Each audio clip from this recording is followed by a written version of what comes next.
তিনি যে কোরআন পাঠিয়েছেন সেটি গ্রহণ করার কারণে, সেটি মেনে নেওয়ার কারণে মক্কার শ্রেষ্ঠ বিদ্রোহী ব্যক্তি যদি পৃথিবীতে রয়েছে জান্নাতের সুসংবাদ পেতে পারে, আজকে এই চণ্ডীপুরে বসে যদি আপনি আমি এই 2025 সালেও আল্লাহর পাঠানো কোরআনকে সুন্দর করে বুঝতে চেষ্টা করি, মানতে চেষ্টা করি, কোরআন অনুযায়ী যদি জীবনকে সাজানোর চেষ্টা করি, আজকেও সেই আসমান জমিনের মালিক, কোরআনের মালিক আপনাকে আমাকে জান্নাত দিতে পারেন কিনা?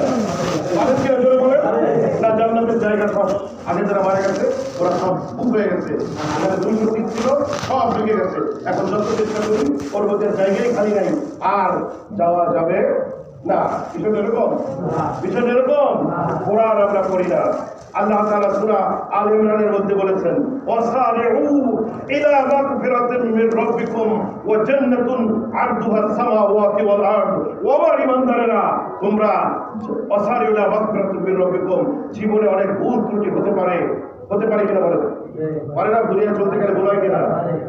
জান্নাতের মধ্যে আল্লাহ আদমকে রাখলেন, সেখানে যদি ভুল হতে পারে, জান্নাত একটি রেস্ট্রিকশন এরিয়া নাকি বলেন, এটা সংরক্ষিত জায়গা, সেখানে যদি ভুল হতে পারে, এই পৃথিবীতে হাজারো মানুষ, হাজারো রং, হাজারো কথা, ইবলিস তো আছেই, সেখানে ভুল হতে পারে কিনা? পারে কিনা বলেন? এটা আমার আল্লাহ জানেন কিনা? জানেন বিজয় আল্লাহ বলছেন, তুমি আর বসে দেখো না, তুমি আর বসে দেখো না, অপেক্ষা করো না, তুমি দৌড় মারো। কি করে বলেন? দৌড় দাও বান্দা, আমি তোমাকে তৈরি করেছি, খলাকতু বিয়াদাইয়া, ও বান্দা আমি তো তোমাকে তৈরি করেছি নিজ হাতে। তোমাকে বানানোর সময় ফেরেশতারা আপত্তি করেছিল, আপনি এদেরকে বানানো দরকার নাই, আমরা তো 24 ঘন্টা তাসবিহ করি, তারপরে আমি তোমাকে বানিয়েছিলাম, আমি তোমাদেরকে বানিয়েছি। অতএব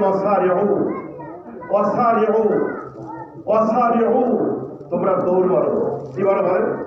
আমাদেরকে লক্ষ্য করে বলছেন, ওয়াসারিউ, তোমরা দৌড় মারো ইলা মাগফিরাতিন মির রাব্বিকুম, তোমার রব তোমাদেরকে ক্ষমা করার জন্য অপেক্ষা করতেছেন। আলহামদুলিল্লাহ বলবেন না? আলহামদুলিল্লাহ বলবেন না? ওয়াসারিউ ইলা মাগফিরাতিন মির রাব্বিকুম, এবং দৌড়াও ওই জান্নাতের দিকে, আরদুহাস সামাওয়াতি ওয়াল আরদ, যেই জান্নাতের প্রশস্ততা, যেই জান্নাতের অনুমতি নেই আপনাদের সাথে কথা না বলে কথা বলা শুরু করেছি। আমি ক্ষমা চেয়ে নিচ্ছি আমার কথায় যদি কোনো ভুল ত্রুটি হয়। আর এই যে অনধিকার চর্চা, অনুমতি ছাড়া এখানে কথা বলা, এ ব্যাপারে আপনারা আমাকে মাফ করে দিয়ে, আমি আপনাদেরই গ্রামের সন্তান, আমার বাড়ি কাছিকেটে গ্রাম, আমি শহীদুল ইসলাম, দমকেরি কলেজের আমি প্রিন্সিপাল। এখন আপনাদের ইউনিভার্সিটি নিয়ে একটু ভাবি, গত শুক্রবার অর্থাৎ 7ই নভেম্বর আমি 2 জন সচিবকে নিয়ে আসছিলাম আপনাদের সেলিমগড় মাদ্রাসায়। আপনারা হয়তো অনেকে জেনে থাকবেন এই ইউনিয়নের দুঃখ দুর্দশা।